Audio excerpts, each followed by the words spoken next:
Tab কেলেঙ্কারি নিয়ে মুখ খুললেন মুখ্যমন্ত্রী মমতা বন্দ্যোপাধ্যায়। আঙুল তুললেন ভিন রাজ্যের হ্যাকারদের দিকে। তবে তদন্তে প্রশাসনের ভূমিকায় প্রশংসা করে মমতার আশ্বাস, টাকা যারা পায়নি তাদের টাকা দেবে রাজ্য। শুক্রবার দার্জিলিং থেকে ফেরার পথে বাগডোগরা বিমানবন্দরে সাংবাদিকদের মুখোমুখি হন মমতা বন্দ্যোপাধ্যায়।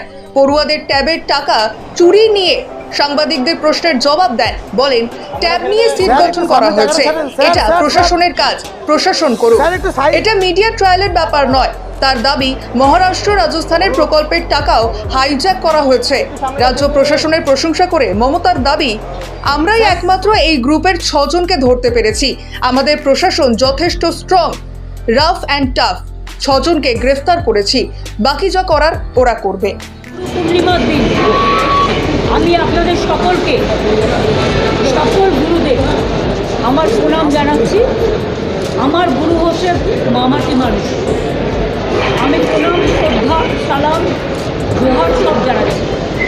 এবং আজকে বিশেষ করে বিরসা মুন্ডার 150তম জন্মদিবস, আমরা আজকে বিরসা মুন্ডা দিবস পালন করছি।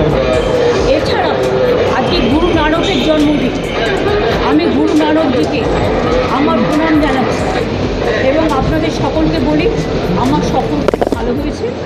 এবং বিশেষ করে আমি এক্ষুনি কথা বলছিলাম, মোট সেন্ট্রালে চলে যাবে, সেক্রেটারি হিসেবে অ্যাপয়েন্টমেন্ট পেয়েছে। তো যাওয়ার আগে ওকে আমি বলেছি 4টে skill training centre Darjeeling, Kalimpong, কাশিয়ানে করতে। শিলিগুড়িতে অলরেডি একটা ফ্যাশন টেকনোলজির ইনস্টিটিউট সত্যমরা করছে, সত্যম দেব। আমি পরের বারে এসে ওটাকে দেখে নেব। এতে কী হবে, এখানে প্রচুর ছেলেমেয়ে ট্রেনিং পাবে এবং ট্রেনিং পেলে তারা চাকরির সুযোগটাও পাবে। সুতরাং এইগুলো করতে বলা হয়েছে। আর সফর খুব ভালো হয়েছে। আপনাদের সকলকে আমি অনেক শুভকামনা জানাচ্ছি, শুভেচ্ছা জানাচ্ছি। আপনাদের সহযোগিতা কামনা করছি। ট্যাব নিয়ে সিট গঠন করেছে, এটা অ্যাডমিনিস্ট্রেশনের কাজ, অ্যাডমিনিস্ট্রেশনকে করতে দিন। এটা মিডিয়া ট্রায়ালের ব্যাপার নয়। এর মধ্যে মহারাষ্ট্রেরও অনেক পূজা ওরা হাইজ্যাক করেছে, অন্যান্য রাজস্থানেরও করেছে, সব স্টেটের থেকে হাইজ্যাক করেছে। এই গ্রুপটাকে আমরাই ধরতে পেরেছি। সুতরাং আমাদের administration is very strong, rough and tough.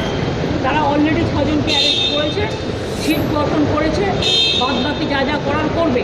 এবং ট্যাবে যারা টাকা পায়নি তাদের সবাইকে টাকা দিয়ে দেওয়া হচ্ছে। রাশিয়ান কেমিক্যাল বলে একটা দাবি করছে।